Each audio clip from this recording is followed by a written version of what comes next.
Olá, sejam todos muito bem-vindos à nossa nona aula do curso Conhecendo a Fé Católica.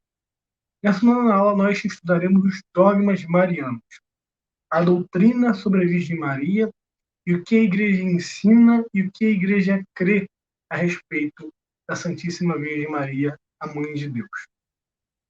Na última aula, nós tivemos uma conversa a respeito da cristologia, das heresias cristológicas do primeiro século e de como a Igreja resolveu isso em dois concílios, o de Nicéia e o de Calcedônia, e também como que a cristologia ela influencia a nossa eclesiologia e por que os protestantes atuais possuem uma eclesiologia nestoriana, né?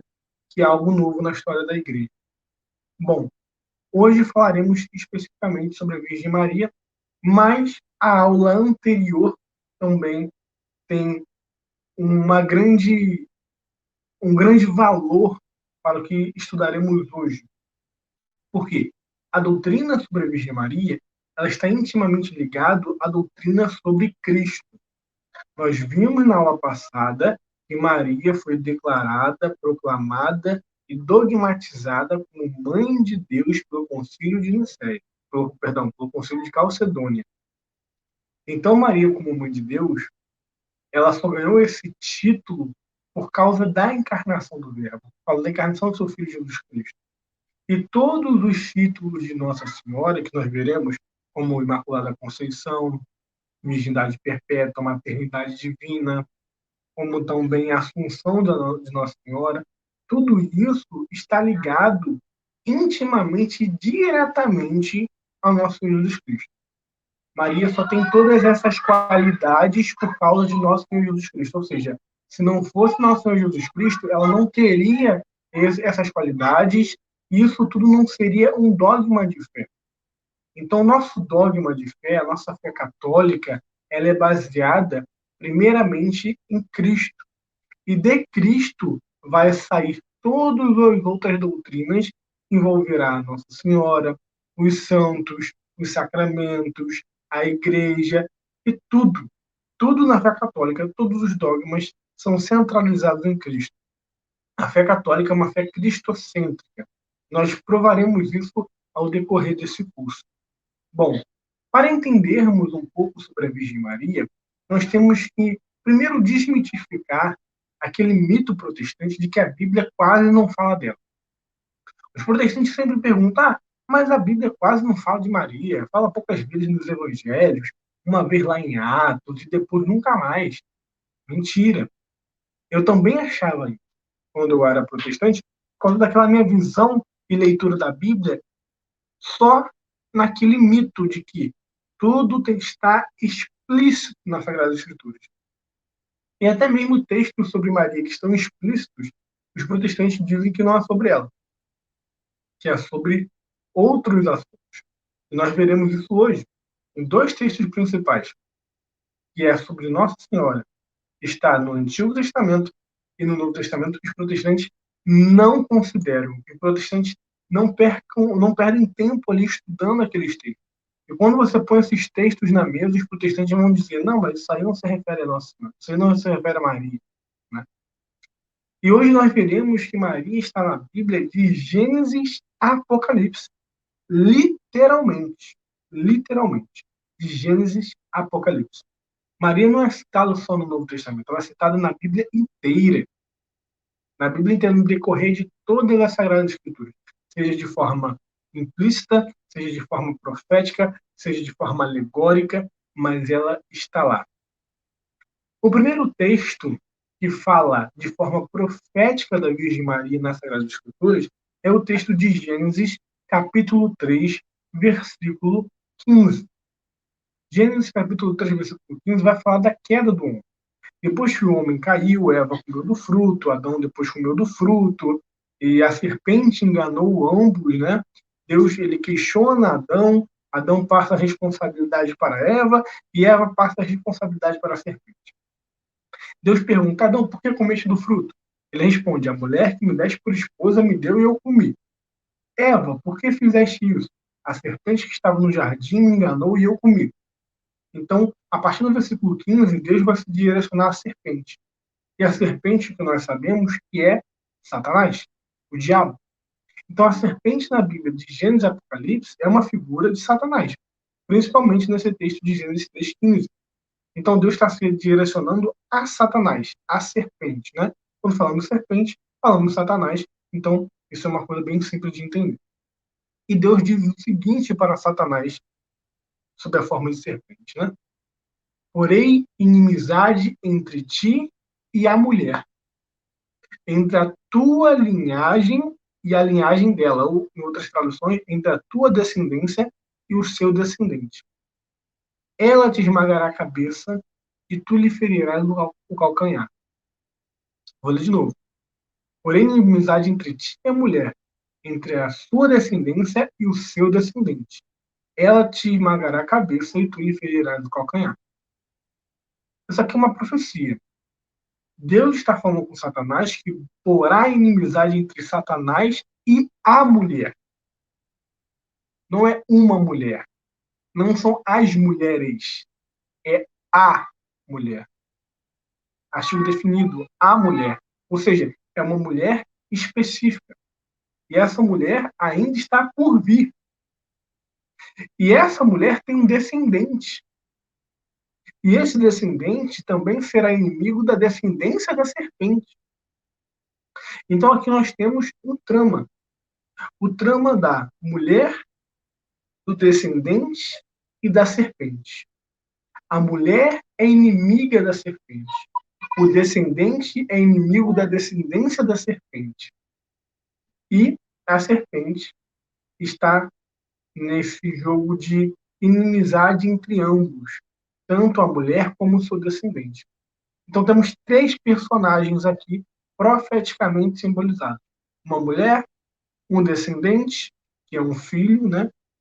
E a serpente, que é Satanás. E temos uma inimizade profética. Bom, eu provarei até o final desse vídeo que essa mulher é Maria. Que a mulher profetizada em Gênesis 3,15 é Nossa Senhora. Eu vou provar isso na Bíblia. Então nós temos Maria sendo profetizada aqui, sob a figura da mulher, Jesus sendo profetizado sob a figura do descendente e a serpente que representa Satanás. Maria, Jesus e Satanás. Grave esses três personagens na sua cabeça e nós vamos voltar nele no final desse vídeo. Então, pela primeira vez, Deus profetiza a redenção. Nós chamamos essa passagem bíblica de proto-evangelho. Por que proto-evangelho? Porque é o primeiro evangelho. A primeira vez que Deus, depois da queda, profetiza a redenção em Cristo, profetiza o Messias, aquele que salvaria a humanidade dos seus pecados. E por isso que ele, juntamente com a mulher, que ele é descendente da mulher, a mulher e o seu descendente, eles ambos lutariam contra a serpente, seriam inimigos da serpente. Então aqui nós já vemos uma soteriologia, um tipo de doutrina da salvação, aonde nós temos protagonizando Cristo e Maria contra Satanás e o pecado. Aqui nós já temos um indício de que Maria e o pecado estão em lados opostos, de que Maria não está do lado do pecado e o pecado não está contaminando Maria, porque Maria e Cristo estão se opondo e sendo adversários da serpente. Essa é uma das bases da doutrina da Imaculada Conceição, que nós veremos mais claramente no decorrer dos textos bíblicos. Bom, também é interessante salientar uma coisa muito interessante sobre um símbolo do Antigo Testamento que representava a Virgem Maria e que muitos não percebem por terem uma leitura bitolada e uma leitura pronta das Sagradas Escrituras, e não uma leitura ampla, ou até mesmo por serem doutrinados a recusar tudo que parece ser uma inferência a Nossa Senhora. E é a Arca da Aliança. A Arca da Aliança era uma representação de Maria. Por isso a Igreja Católica chama Maria de nova Arca da Aliança. Nossa, cara, a Arca da Aliança era um objeto muito importante na fé judaica. Sim, ele era muito importante, mais pelo que havia dentro dele, da arca, do que pela arca em si. Porque a arca era onde descia a presença de Deus, era onde Deus falava com o sumo sacerdote, era onde Deus manifestava a sua glória ali na arca. Deus descia sobre a arca e a glória de Deus pairava sobre o templo, e a arca era o símbolo da presença de Deus. A arca era tão importante que quem tocasse nela indevidamente morria, como é o caso relatado lá, se não me engano, Urias ou Uzias, no livro de Davi. Davi carregando a arca, contente, a arca tombou, ele foi botar a mão, Uzias ou Urias, se não me engano o nome, e imediatamente ele morreu, porque não poderia tocar na arca. Porque a arca era o símbolo da presença de Deus, ela carregava a presença de Deus. E Maria também carregou a presença de Deus no seu ventre. E por isso que a arca é símbolo de Maria. E Maria é a nova arca da aliança. Assim como a arca no Antigo Testamento carregava a presença de Deus, no Novo Testamento Maria carrega Deus em seu ventre. Deus encarnado. Ah, cara, mas isso aí só é uma analogia boba, não tem nada a ver com a Bíblia. Será? Vamos ver então literalmente o que está na Bíblia. Primeira coisa, o que tinha dentro da arca? Se você pegar as Sagradas Escrituras no Antigo Testamento e ver lá, você vai ver o que tinha dentro da arca. Dentro da arca tinham três coisas. Primeiro, as tábuas da aliança, escritas pelo Deus de Deus, ou seja, a palavra de Deus. A palavra de Deus dada a Moisés no Monte Sinai estava dentro da arca da aliança, as duas tábuas da aliança contendo os 10 mandamentos. Segunda coisa que estava dentro da arca, o maná, o pão que desceu do céu. E a terceira coisa que estava dentro da arca da aliança era o cajado de Arão, que era sumo sacerdote.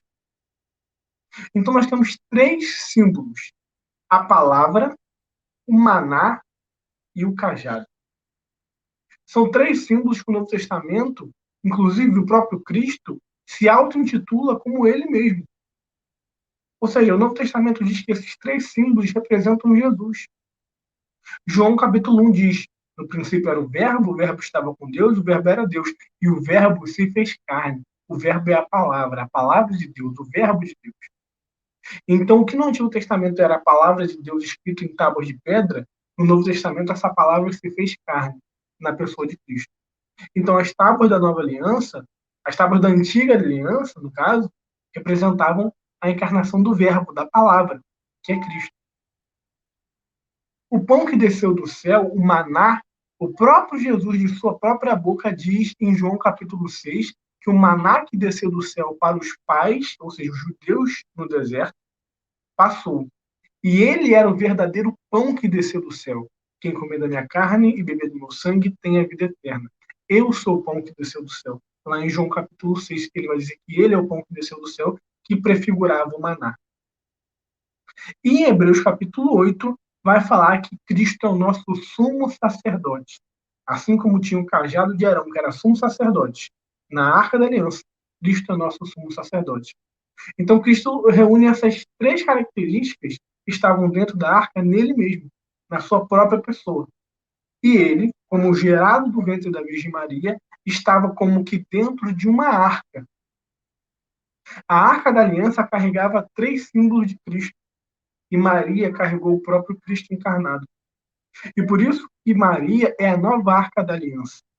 E por isso que a Arca da Aliança, no Antigo Testamento, prefigurava a imagem da Virgem Maria, porque ela carregou a presença de Deus, assim como Maria Teotocos, mãe de Deus e portadora de Deus. Então, mais um símbolo que está praticamente no Velho Testamento inteiro, que é a Arca da Aliança. Mas agora vamos para o Novo Testamento, ver o que a Bíblia fala sobre Maria no Novo Testamento. E o que a própria Maria fala sobre ela mesma. E o que o anjo fala sobre ela. Então, nós temos aqui o Velho Testamento, vimos passagens bem claras sobre Nossa Senhora, sobre Maria. Uma que está relacionada, na verdade, todas elas estão relacionadas à salvação, né? todas elas estão ligadas a Cristo. Nós vemos aqui claramente que a primeira passagem de Gênesis 3,15 fala da mulher e o seu descendente, que é Cristo, pronto evangelho. E a Arca da Aliança está ligada à figura de Cristo, que foi carregado pela Virgem Maria.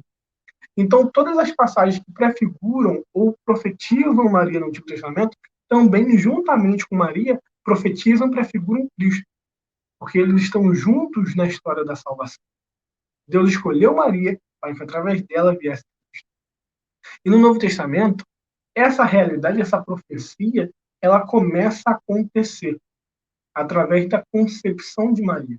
Quando Maria tem aquela concepção do Verbo encarnado no seu ventre, ele começa a ser gerado ali e depois ele nasce e se faz um de nós. Só que a anunciação do anjo a Maria, em Lucas capítulo 1, do versículo 26 em diante, vai trazer alguns pontos importantes sobre a identidade de Maria, que muitas vezes a gente lendo de forma rápida a gente não percebe. Mas tendo isso tudo que eu falei já a respeito das profecias do Antigo Testamento em mente, e levando em consideração a profundidade do que Maria fala sobre ela mesma, o que o anjo fala sobre ela, o que Santa Isabel fala sobre ela, nós temos aqui algo bem claro sobre Nossa Senhora. Lucas capítulo 1, versículo 26 em diante vai dizer o seguinte: no sexto mês, o anjo Gabriel foi enviado por Deus a uma cidade da Galiléia chamada Nazaré, a uma virgem desposada com um varão chamado José, da casa de Davi. E o nome da virgem era Maria. Primeira coisa é que o texto diz que é uma virgem desposada com um varão chamado José. Desposada aqui é noiva, né? Ela era prometida em casamento, ela era noiva de José. E lembrando que na cultura judaica, quando uma mulher já estava prometida em casamento, isso era praticamente irreversível, né? Ou seja, a mulher já era prometida àquele homem, então é com ele que ela vai casar. Não tem como escolher outro. Era ele. Então ele seria definitivamente o futuro marido dela. E aqui o texto diz que ela estava noiva, prometida em casamento, desposada com ele. E é interessante esse parêntese, de que ela já estava prometida em casamento a José. Ou seja, já era uma coisa natural o casamento entre Maria e José nessa altura do campeonato. E o texto aqui ainda precisa afirmar que ela é virgem duas vezes. Falou que o anjo foi a uma cidade chamada Nazaré, a uma virgem desposada com um varão. E o nome da virgem era Maria. Ou seja, quando o texto hebraico ele tem que reforçar esse adjetivo virgem, é porque alguma coisa tem em relação a esse adjetivo. Esse adjetivo é importante para a história. E vamos continuar. Entrando onde ela estava, disse-lhe: alegra-te, cheia de graça, o Senhor é contigo. É interessante que essa palavra cheia de graça no original só é usada a Maria, que significa completa, repleta e transbordante da graça. Maria recebe esse título da boca de um anjo. Um anjo que é um ser superior, um ser santo, um ser perfeito. Chega a Maria e saúda Maria, como anjos não costumam saudar homens no Antigo Testamento, nem no Novo Testamento. Ele saúda Maria de uma forma toda especial, usando uma linguagem especial que só a ela é referida, esse cheia de graça no original, esse transbordante da graça. E vale ressaltar que o papel da graça na vida do ser humano é singular. Aonde habita a graça, não pode habitar o pecado. Então, quando estamos em estado de graça, é porque não temos cometido pecado. Pelo menos como nós, hoje em dia, os pecados mortais. E Maria, como ela é cheia de forma transbordante, com a palavra no original, aqui a gente vê uma medida extrema de graça. Não uma graça qualquer, não é uma pessoa que achou graça diante de Deus, como Moisés, Abraão, não é uma pessoa que achou graça diante de Deus, mas é uma pessoa que achou graça, mas graça numa medida extraordinária, uma medida transbordante, como a palavra no original nos sugere. Então, esse cheio de graça tem um significado muito mais forte do que nós possamos pensar, porque esse cheio de graça tem um significado que, aonde habita essa graça, há pureza, há santidade, não há pecado. porque onde há pecado não pode transbordar a graça, a não ser que a graça tome o lugar do pecado e o pecado seja eliminado. Onde abundou o pecado, superabundou a graça, como diz São Paulo. Mas não quer dizer que a graça superabunda junto ao pecado, mas a graça elimina o pecado para superabundar sobre o pecado. E aqui nós temos essa figura de Maria como mulher cheia de graça. E o texto vai continuar dizendo: ela ficou intrigada com essa palavra, e pôs-se a pensar qual seria o significado da saudação. Maria ainda não tinha entendido muito aquilo que o anjo estava dizendo. O anjo, porém, acrescentou: não temas, Maria, encontraste graça junto de Deus. Ou seja, mais uma vez, o anjo reforça a questão da graça, de que Maria encontrou graça diante de Deus, que ela era cheia de graça e ainda encontrou graça diante de Deus. Não temas, tu encontraste graça diante de Deus. Este conceberás no teu seio e dará à luz um filho, e tu o chamarás com o nome de Jesus. Ele será grande e será filho do Altíssimo, e o Senhor Deus lhe dará o trono de Davi, seu pai. Ele reinará na casa de Jacó para sempre, e o seu reinado não terá fim. Bom, aqui o anjo anuncia a concepção de Cristo, e que ele seria um grande rei que dominaria, e que seria um enviado de Deus, o filho do Altíssimo, etc. Agora, o interessante no versículo 34 é a pergunta de Maria. Lembre-se, o texto, a princípio, disse que ela era prometida a casamento a José. O texto repete que ela era virgem 2 vezes. O anjo foi a uma virgem desposada com José e o nome da virgem era Maria. Mas ela era prometida em casamento. E ela sabia quem seria o seu esposo. Mas ela faz uma pergunta um pouco intrigante para uma pessoa que está prometida em casamento. Olha a pergunta dela. Maria, porém, disse ao anjo: como é que vai ser isso, se eu não conheço homem algum? Aqui, essa afirmação é muito profunda. Ela é pequena, uma afirmação pequena, mas se você perceber a profundidade dessa realidade que Maria falou aqui, você vai começar a pensar uma coisa que você não tinha pensado antes. Como que vai acontecer isso? Ou seja, como que eu vou engravidar se eu não conheço? O verbo conhecer aqui é o verbo de ter coabitação, relação sexual, de ter, né, relação conjugal. Eu não conheço no presente homem algum.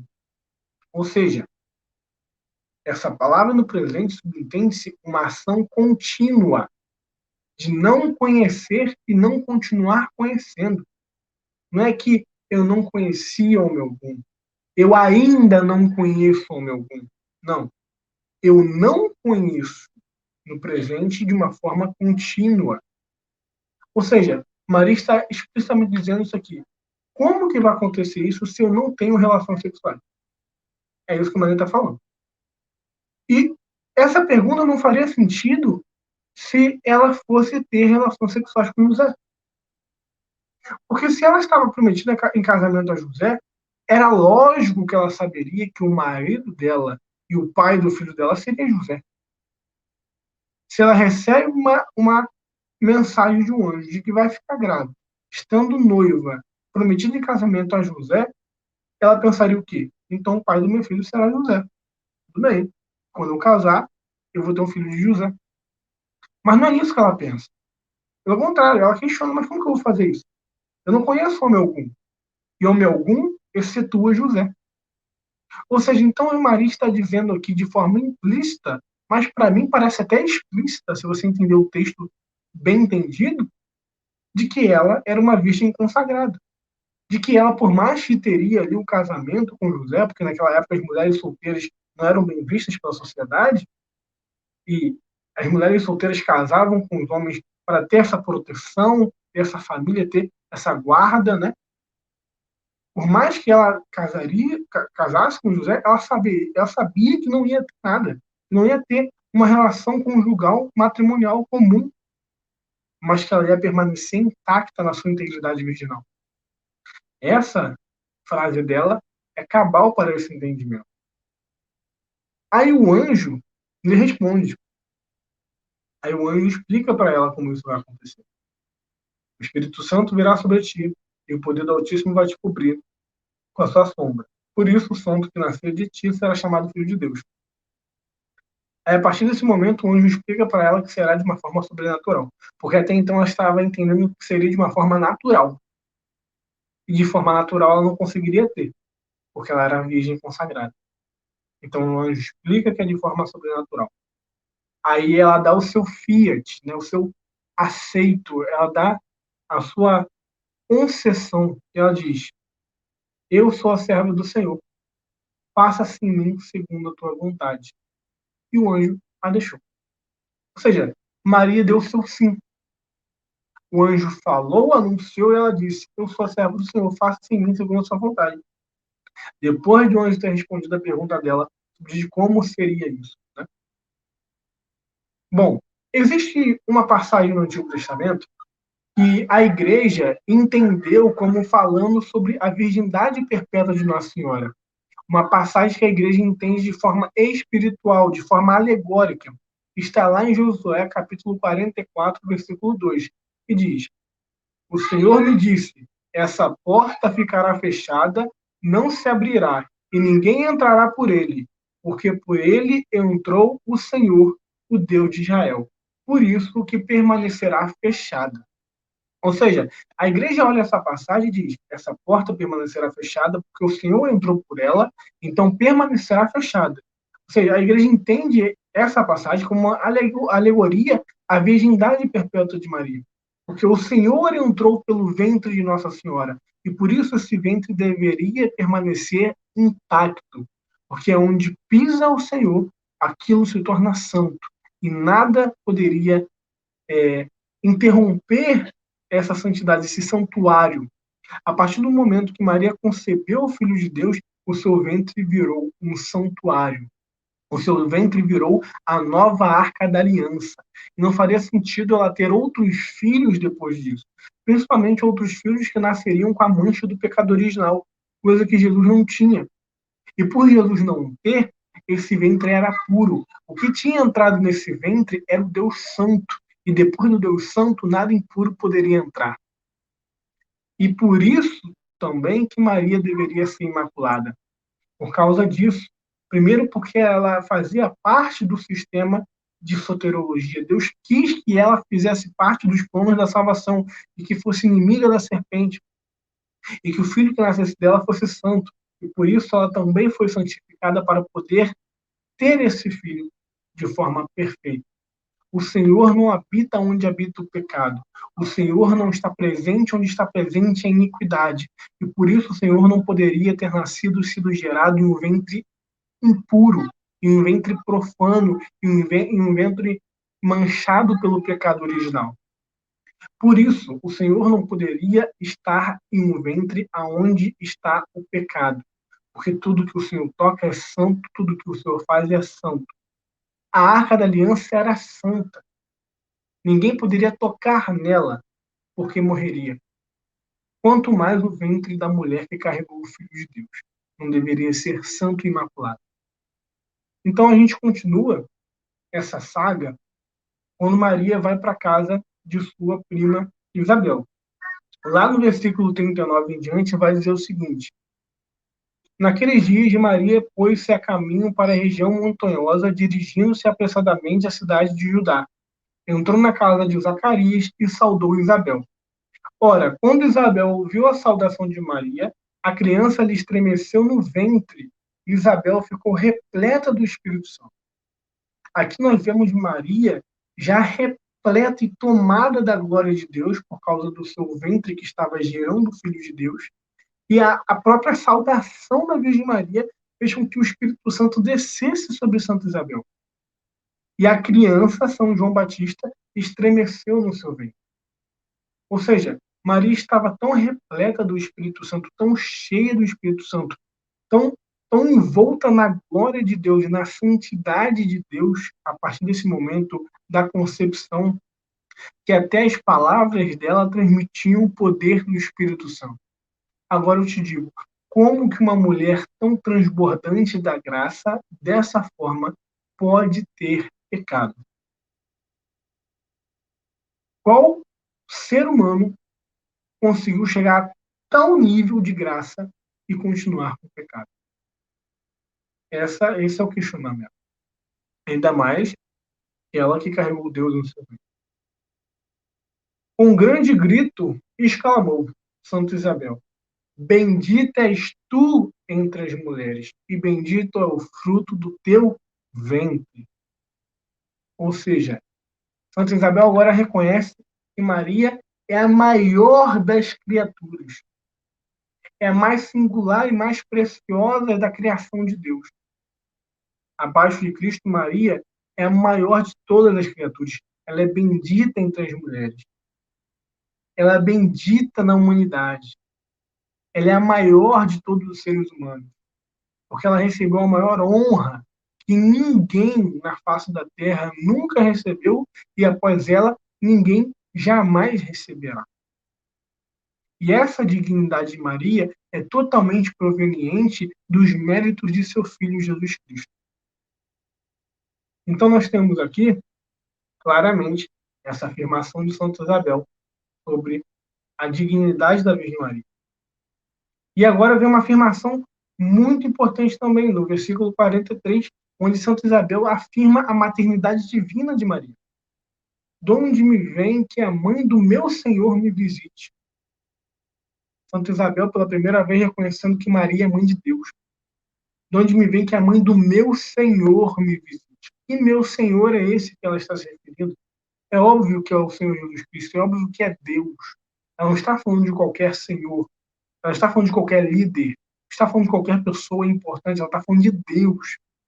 Você pode trocar a palavra Senhor por Deus. De onde me vem que a mãe do meu Deus me visite? Essas palavras são intercambiáveis, Senhor e Deus nesse contexto. De onde vem que a mãe do meu Senhor, do meu Deus, me visite? E por isso que o dogma da maternidade divina, Maria sendo mãe de Deus, também é bíblico. Nós vemos aqui que a santidade de Maria é bíblica. A maternidade divina de Maria é bíblica. A virgindade perpétua de Maria é bíblica. E nós vamos ver de forma mais profunda ainda quando formos tratar sobre os irmãos de Jesus. Porque é mais um questionamento que os protestantes fazem. Mas, biblicamente, eu vou responder de que Jesus não tinha irmão de sangue. E vai continuar. Pois quando a tua saudação chegou aos meus ouvidos, a criança estremeceu de alegria no meu ventre. Feliz aquela que creu, pois o que lhe foi dito da parte do Senhor será cumprido. Então aqui agora chega a parte de Maria. Maria faz uma declaração surpreendente. Então Maria disse: a minha alma engrandece o Senhor, e meu espírito exulta em Deus, meu Salvador.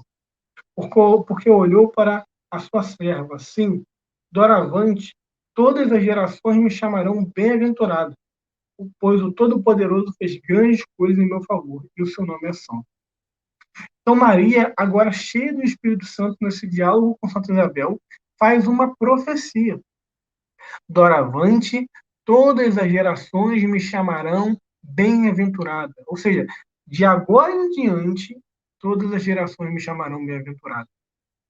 Maria disse que todas as gerações, todas as pessoas, todos os séculos, todos os anos, todos os milênios, de agora em diante, chamarão ela de bem-aventurada. E como que nós a chamamos e a proclamamos bem-aventurada? Reconhecendo a sua dignidade, reconhecendo a sua santidade, reconhecendo sua maternidade divina, reconhecendo sua dignidade especial entre todos os seres humanos, entre todas as mulheres, e exaltando a sua dignidade proveniente dos méritos do nosso Senhor Jesus Cristo. É assim que nós a chamamos de bem-aventurada. Quando rezamos o terço e proclamamos: Ave Maria, cheia de graça, o Senhor é convosco. Bendita sois vós entre as mulheres, e bendito é o fruto do vosso ventre, Jesus. Perceba que todas essas palavras estão contidas nesse texto de Lucas 1. Então, a oração da Ave Maria ela é totalmente bíblica. Ela está na Bíblia. Primeiro, a saudação do anjo a ela, cheia de graça. Depois, a saudação da Santa Isabel. Bendita sois vós entre as mulheres, e bendito é o fruto do vosso ventre, Jesus. E a última petição é a petição da igreja: rogai por nós pecadores, agora e na hora de nossa morte. Nós vamos ver essa questão da intercessão dos santos nas próximas aulas, quando formos tratar da comunhão dos santos. Eu vou explicar que isso também é bíblico. Então a gente vê que toda essa qualidade, dignidade e honra que Maria recebe são de suas qualidades que a própria Bíblia apresenta. E agora, nós vemos Maria também recebendo um grau a mais de dignidade, que é de ser chamada de mãe dos cristãos. Maria não foi só dada como mãe a Deus, ela foi dada como mãe à igreja. E quem a deu como mãe à igreja foi o seu próprio filho, Jesus Cristo. Em João capítulo 19, versículo 25 a 27. Perto da cruz de Jesus permaneciam de pé sua mãe, sua irmã, a irmã de sua mãe, Maria, mulher de Cleopas, e Maria Madalena. Jesus, então, vendo sua mãe e perto dela o discípulo a quem amava, que era João, disse à sua mãe: Mulher, eis aí o teu filho. Depois disse ao seu discípulo: Eis aí a tua mãe. E a partir dessa hora, o discípulo a recebeu em casa. Nós temos duas coisas curiosas aqui. Primeiro, que quando Jesus faz esse ato de declarar Maria como mãe de João, sendo que ela não era mãe biológica de João, e de João como filho de Maria, João, como apóstolo de Cristo, ele representava a igreja.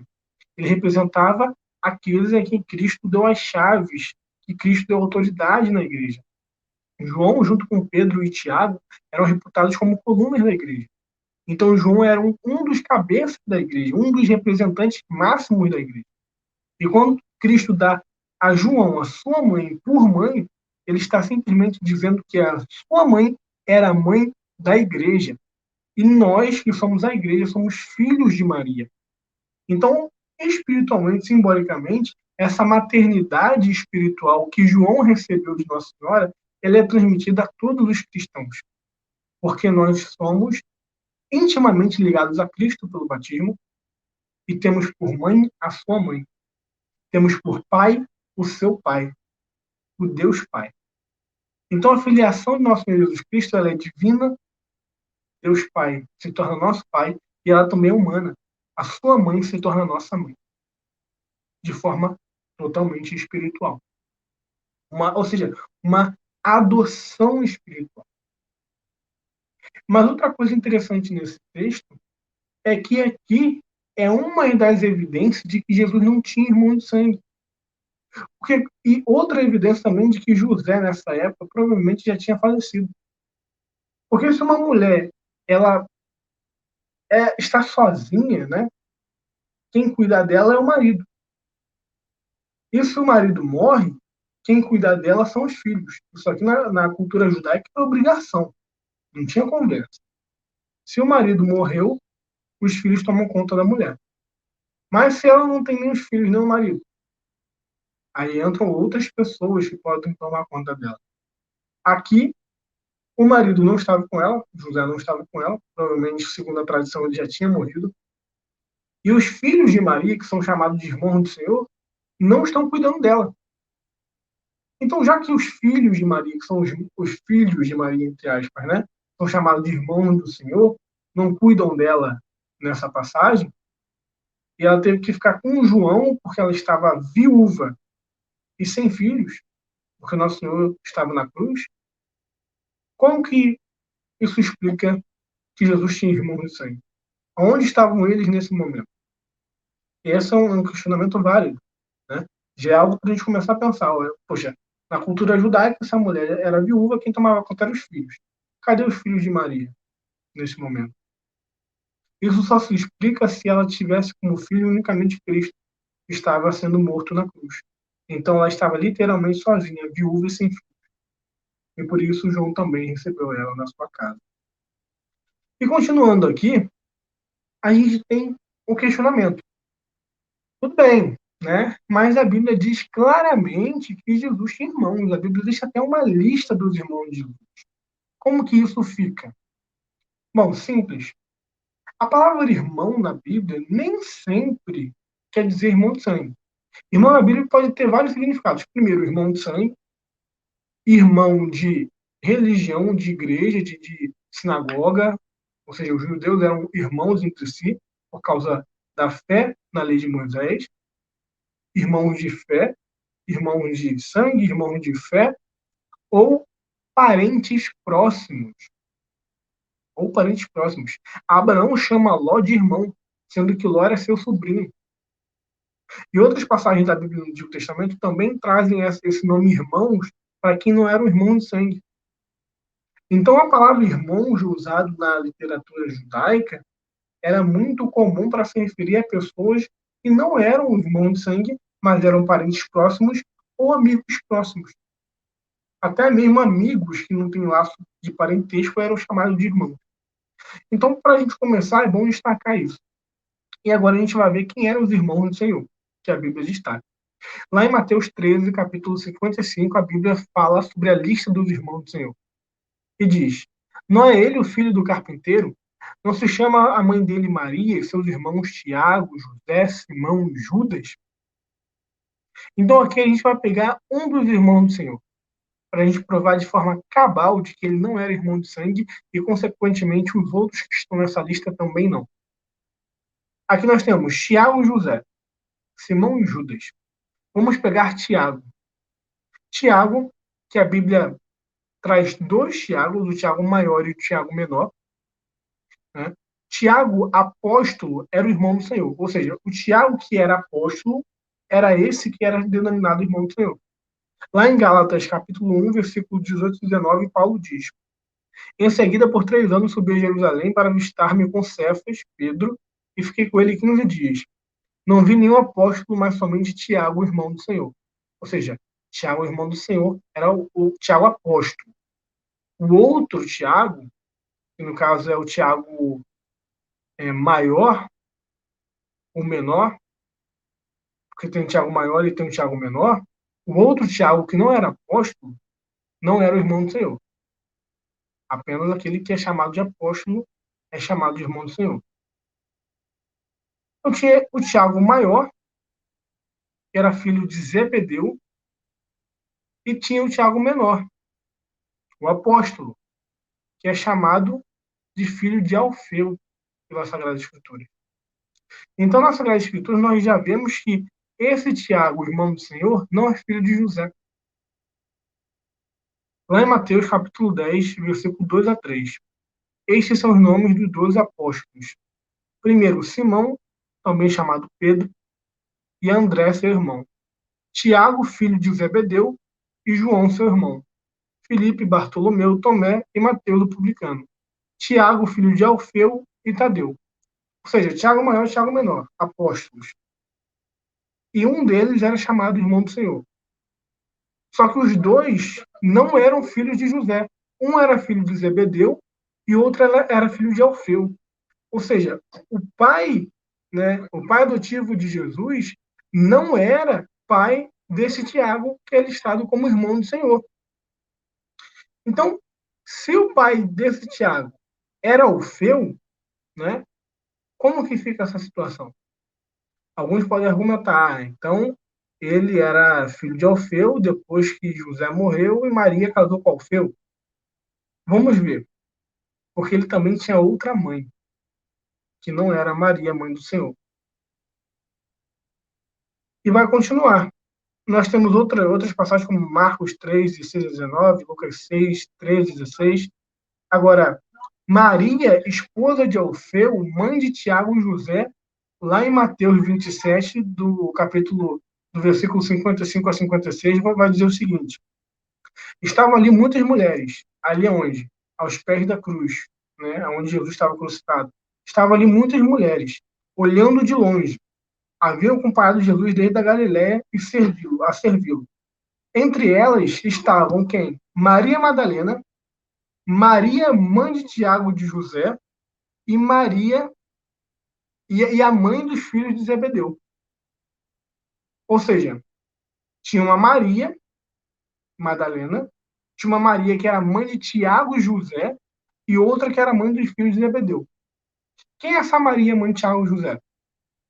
Ela provavelmente era uma irmã de Nossa Senhora, conforme a gente vai ver lá em João capítulo 19, versículo 25, que vai dizer: perto da cruz de Jesus permaneciam de pé sua mãe, a irmã de sua mãe Maria mulher de Clopas, e Maria Madalena.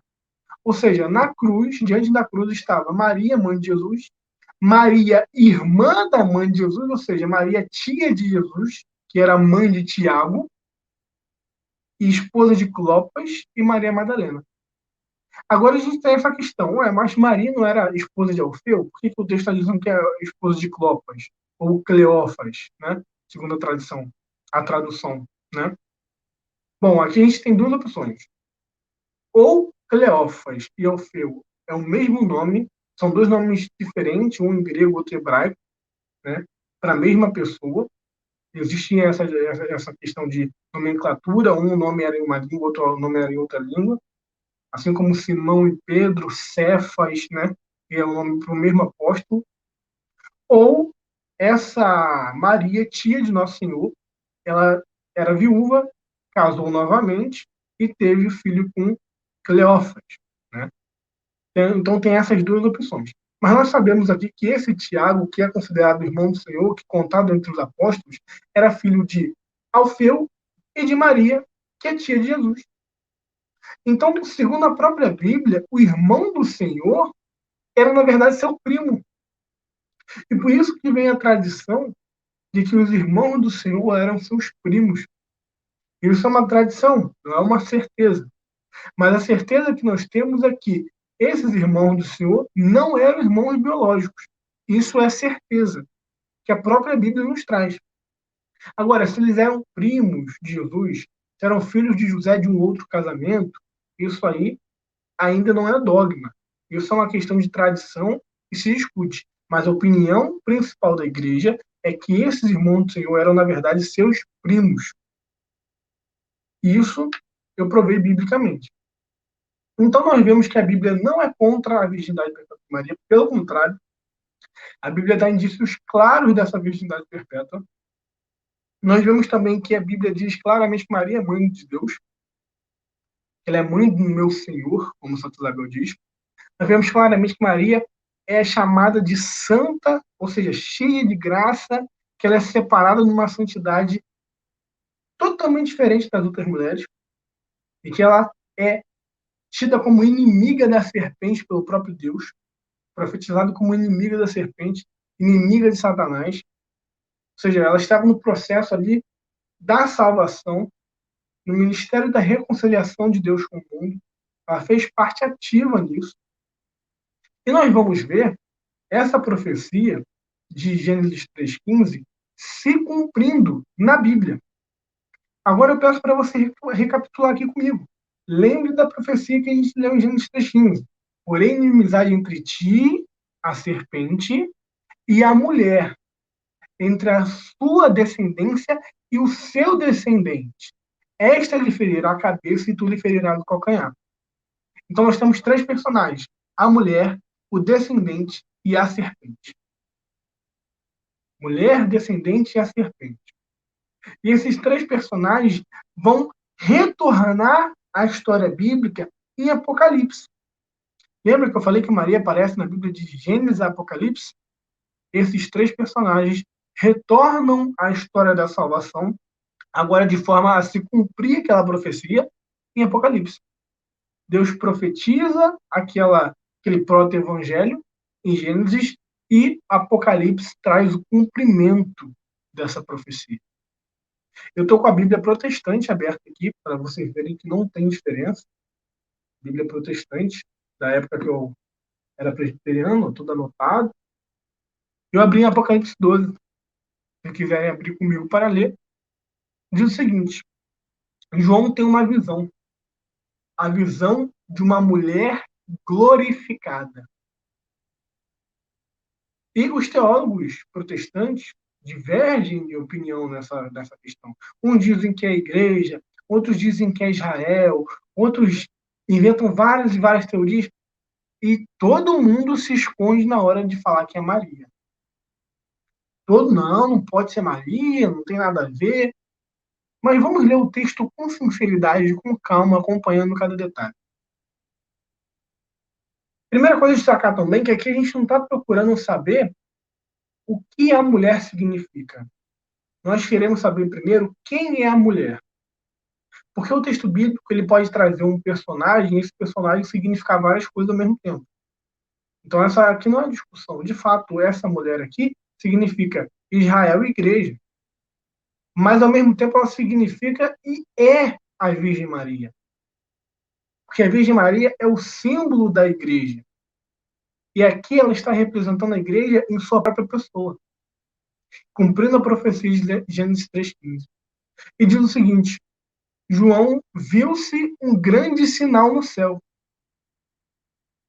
a saber, uma mulher vestida do sol com a lua debaixo dos pés e uma coroa de 12 estrelas na cabeça. Vamos parar por aqui. João viu um sinal no céu, uma mulher vestida do sol. O sol na Bíblia tem sinal de glória. Jesus fala que os justos no céu resplandecerão como o sol. O sol é sinal de glória. Ou seja, essa mulher é uma mulher glorificada, que aparece no céu. E ela traz a lua debaixo dos pés e uma coroa de 12 estrelas na cabeça. E, achando-se grávida, grita com dores de parto, sofrendo tormentos para dar à luz. A mulher está grávida de um filho. Ou seja, aqui nós temos a mulher e temos uma gravidez. Essa mulher está grávida. Bom, não vamos dizer quem é essa mulher ainda. Essa mulher, como eu disse, é Maria. Mas vamos deixar isso de lado. Não vamos levar a interpretação nesse momento ao seu pé da letra. Antes de identificar quem é a mulher, vamos identificar primeiro quem é o seu filho. Porque sabendo quem é o filho, nós saberemos quem é a mulher, correto? E o texto vai continuar. Viu-se também outro sinal no céu, e eis um dragão, grande, vermelho, com 7 cabeças, 10 chifres na cabeça e 7 diademas. Satanás. Então, aqui a gente tem mulher grávida e, de outro lado, a gente tem Satanás. Já está lembrando um pouquinho a narrativa de Gênesis, né? Mulher, serpente e o descendente. Agora vai falar sobre o filho, né? Aí o texto continua. A sua cauda arrastava a terça parte das estrelas do céu, quais lançou sobre a terra, e o dragão se deteve em frente da mulher. Estava para dar à luz, a fim de lhe devorar o filho quando nascesse. Então o dragão se pôs em frente da mulher, estava querendo devorar o seu filho. O objetivo do dragão, que é Satanás, contra a mulher, era devorar o filho dela. Mas por que queria devorar esse filho dela? Vamos ver quem é o filho. Nasceu-lhe, pois, um filho varão que há de reger todas as nações com cetro de ferro, e o seu filho foi arrebatado para Deus até o seu trono. O seu filho era Jesus.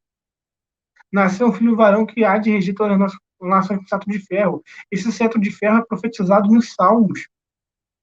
Jesus há de reger todas as nações como rei universal. Ele foi arrebatado para Deus aonde? Na sua ressurreição e ascensão. Ele ascendeu os céus após a ressurreição e voltou para o trono à direita de Deus Pai Todo-Poderoso.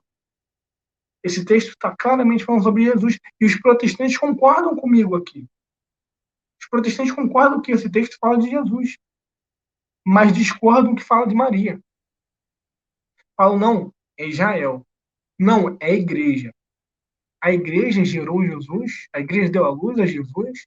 Não foi Jesus que criou a igreja, que fundou a sua igreja, ou foi a igreja que fundou Jesus? O texto está falando de uma mulher que deu a luz. Se o seu filho é literal, por que a mulher não pode ser literal? Se o seu filho é de fato Jesus, por que a mulher não pode ser Maria? Qual é a dificuldade de entender e aceitar que essa mulher é o símbolo e a representação bíblica da Virgem Maria? Sabe por quê? Qual a dificuldade? Porque eles teriam que aceitar o dogma da Assunção de Nossa Senhora. Porque João vê um sinal no céu, um grande sinal no céu, uma mulher gloriosa no céu. E essa é uma das passagens que dá embasamento bíblico para o dogma da Assunção de Nossa Senhora aos céus. E deixa claro a identidade gloriosa dela. Se eles reconhecerem isso, o negócio fica estreito. Então, esse filho varão foi arrebatado para Deus. A mulher, porém, fugiu para o deserto, onde havia Deus preparado lugar para que nele sustentasse durante 1270 dias.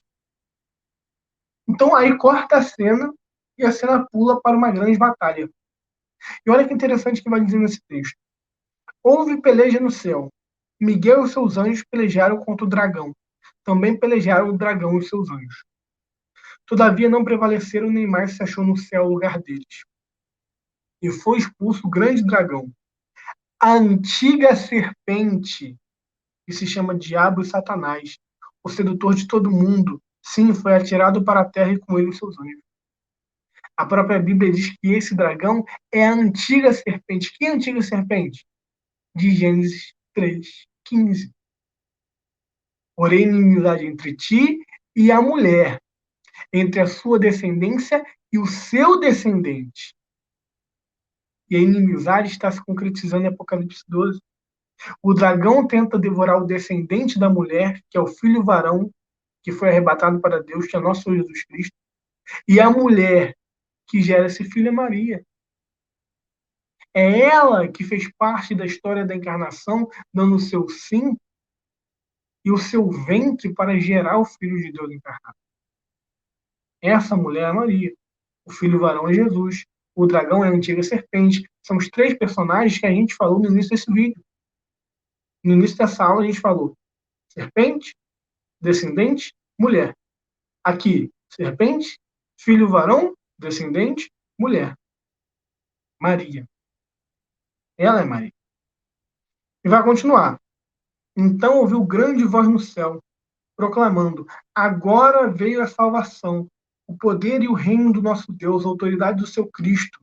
Foi expulso o acusador de nossos irmãos, o mesmo que os acusava de dia e de noite diante do nosso Deus. Ele, pois, os venceram por causa do sangue do Cordeiro e por causa da palavra do testemunho que deram, e mesmo em face à morte não amaram a própria vida. Por isso festejaram os céus e vós, os que neles habitais. Ai da terra e do mar, pois o diabo desceu até vós, cheio de grande cólera, sabendo que pouco tempo lhe resta. Agora vamos dar uma pausa e explicar uma questão. Nós católicos, diferente dos protestantes, nós não precisamos fugir do texto. Nós não precisamos fazer malabarismos apologéticos para fugir da realidade do texto. Esse texto é muito claro e evidente, está se falando de Maria, Jesus e Satanás. Mas é óbvio que o sentido espiritual dela vai muito além disso. E também se refere a Israel e à igreja, na nova aliança. A igreja, que é simbolizada aqui por Maria, que é símbolo perfeito da igreja. Maria, que é a mãe da igreja. Maria, que é a mãe, assim como a igreja é uma mãe. Cristo, a igreja é o corpo de Cristo, nascido da Virgem Maria. Cristo é o símbolo mais perfeito da igreja, porque a igreja é seu próprio corpo. Depois dele, Maria é o símbolo mais perfeito da igreja. E aqui Maria está representando também a igreja. E isso não muda o sentido do texto. Isso não muda o sentido de que Maria está gloriosa aqui. E se alguém ainda quer objetar sobre o sentido do texto, nós vemos que o dragão queria devorar o filho varão. E quem foi perseguido desde o seu nascimento foi Cristo. Quando Herodes decretou que todas as crianças deveriam ser mortas, e Maria teve que fugir para o Egito. Assim como o texto diz que a mulher fugiu para o deserto, onde havia Deus preparado lugar para que neles se sustentassem, no versículo 6. Esse texto inteiro, claro que ele não é cronológico, ele está contando toda a história da salvação. Desde a encarnação do Verbo até a ascensão de nosso Senhor Jesus Cristo aos céus, depois da sua ressurreição. Também conta a perseguição de Cristo quando ele nasceu. Conta também a vitória de Cristo na cruz quando ele derrotou Satanás e seus anjos. Conta também Satanás perseguindo a igreja, ou seja, Apocalipse 12 conta a história da igreja do início ao final. Da inauguração da igreja pela encarnação do Verbo até a consumação dos séculos. E por esse período onde a igreja é perseguida. E usa os exemplos e símbolos de Maria, Jesus e de Satanás para mostrar isso. Então, ou seja, esse texto é muito rico em detalhes, muito rico em simbologias, muito rico em representações, muito rico em significado. Mas nós não podemos negar que esse texto está falando claramente e abertamente da Virgem Maria, porque ela também faz parte do processo de salvação. Ela também deu seu sim, ela também cooperou para que a salvação ocorresse. Porque através do ventre sagrado de Maria, o Verbo se fez carne e habitou entre nós, se sacrificou para nos salvar. E Maria faz parte desse processo, porque Deus já tinha profetizado em Gênesis 3,15. E vamos continuar aqui para a gente encerrar esse texto, do versículo 13 ao 17. Quando, pois, o dragão se viu atirado da terra, perseguiu a mulher que dera a luz ao filho varão, e foram dadas à mulher 2 asas de grande águia, para que voasse até o deserto, ao seu lugar, aí onde é sustentada durante um tempo, tempos e metade de um tempo, fora da vista da serpente. Aqui a igreja também vê uma alusão bem objetiva à Assunção de Nossa Senhora. Quando Satanás perseguiu ela após a ascensão do seu filho, Deus a tomou com asas de águia e a escondeu em um lugar seguro, fora da vista da serpente. Isso aqui é uma alusão simbólica e analógica também à Assunção de Nossa Senhora. A tradição conta que os judeus queriam roubar o corpo de Nossa Senhora quando ela dormiu, ou, como alguns dizem, quando ela faleceu. Mas no mesmo momento, eles foram impedidos de fazer isso. E depois ela teve seu corpo glorificado e assunto aos céus. Isso conta a tradição. Estou apenas fazendo aqui um parênteses entre o texto bíblico e a tradição. Mas a verdade é que Maria foi assunta aos céus. E João vê Maria nos céus glorificada e coroada. E a assunção de Maria está na Bíblia. E também na tradição. E vai continuar. Então a serpente arrojou da sua boca atrás da mulher água como um rio, a fim de fazer com que ela fosse arrebatada pelo rio. A terra, porém, socorreu a mulher, e a terra abriu a boca e engoliu o rio que o dragão tinha arrojado de sua boca. Virou-se o dragão contra a mulher e foi pelejar com o restante da sua descendência, os que guardam os mandamentos de Deus e têm o testemunho de Jesus. Aqui é mais uma alusão à maternidade de Maria à igreja. E a igreja, nós somos filhos de Maria, e Maria é mãe da igreja. O dragão se virou contra a mulher e foi pelejar contra a sua descendência. A descendência da mulher é a igreja. O próprio texto diz, a descendência da mulher são os que guardam os mandamentos de Deus e têm o testemunho de Jesus. Então nós vemos que Maria já é chamada de mãe da igreja pela representação de João Evangelista, que a recebeu na sua casa. E aqui, mais uma vez, é confirmado esse dogma, essa doutrina de que Maria é mãe da igreja. E que Satanás perseguiu a igreja, que é descendente da mulher. Então, nós temos vários exemplos e mais exemplos na Bíblia, nas Sagradas Escrituras, da dignidade de Nossa Senhora e dos dogmas marianos.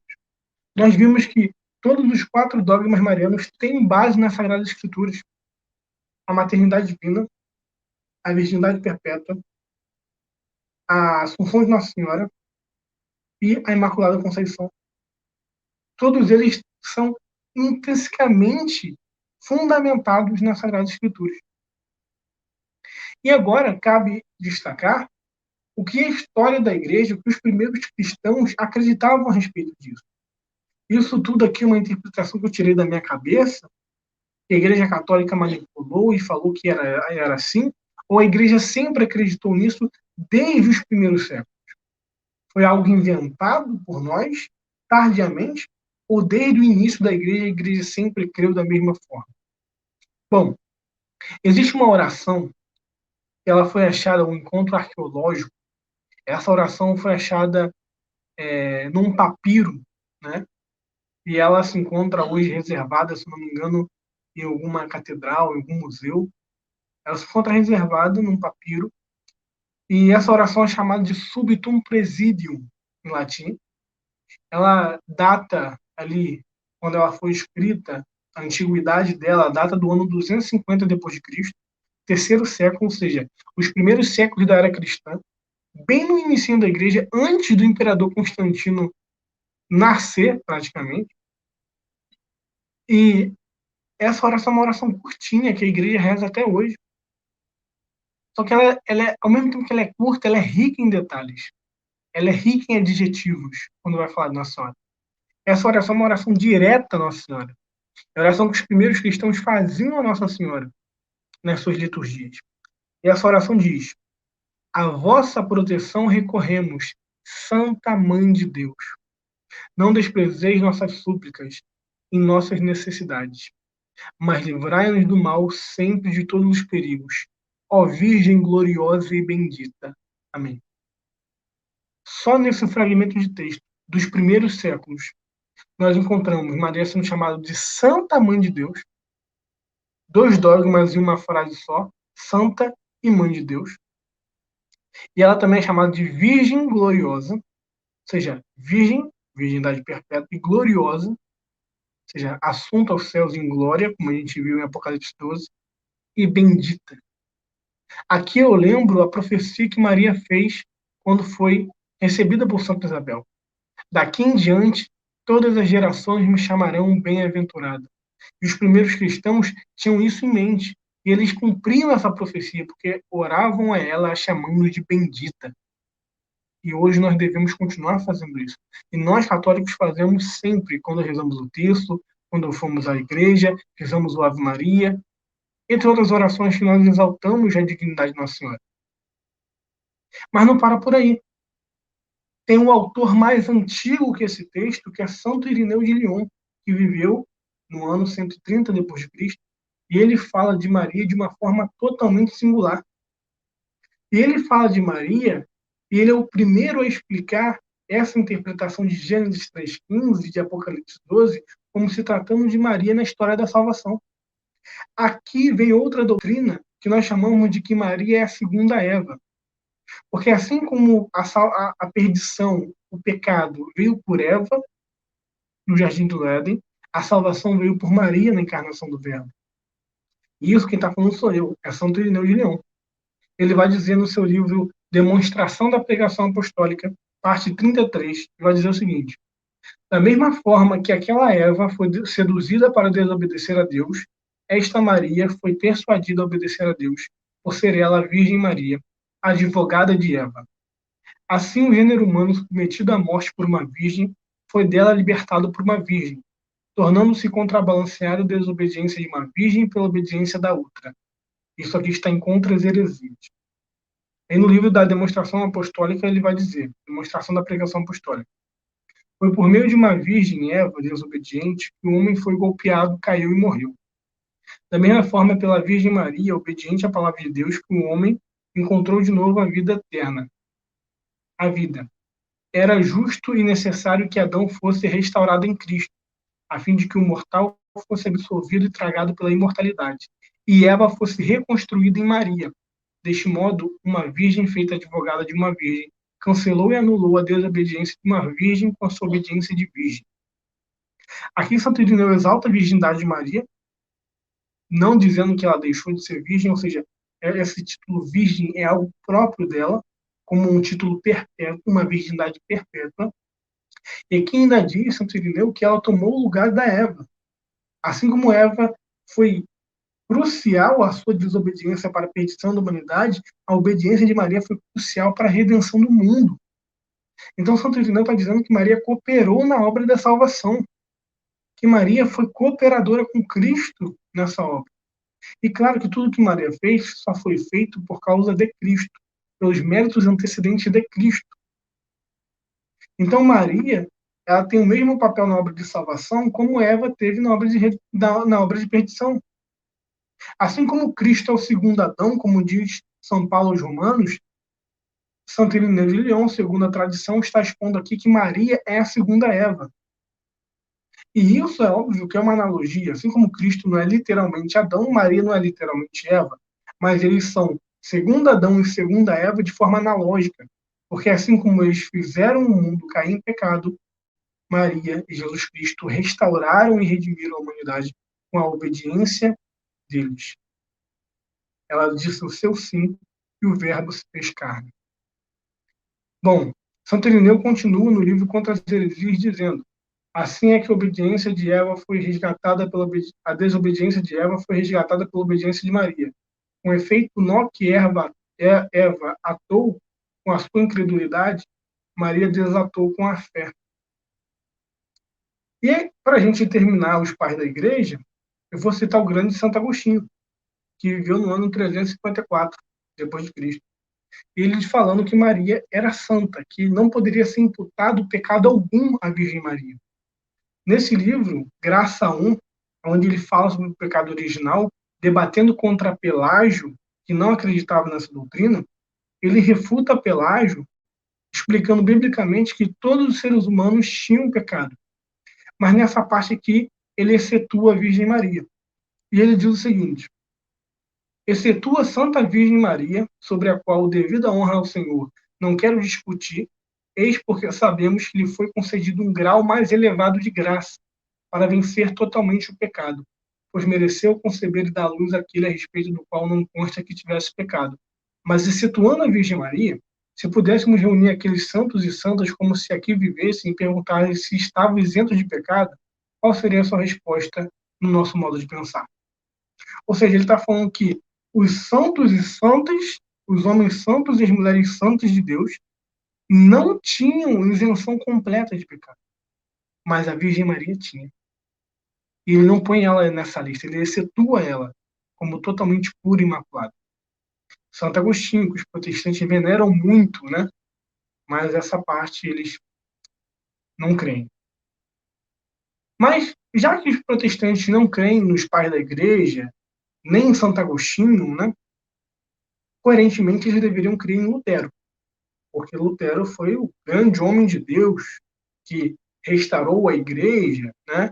Reformou a igreja, trouxe a igreja para a pureza doutrinária novamente. Então, seremos coerentes. Se você é protestante, você deve seguir a opinião de Lutero, né, nessas matérias, quando ele fala sobre a Virgem Maria, né?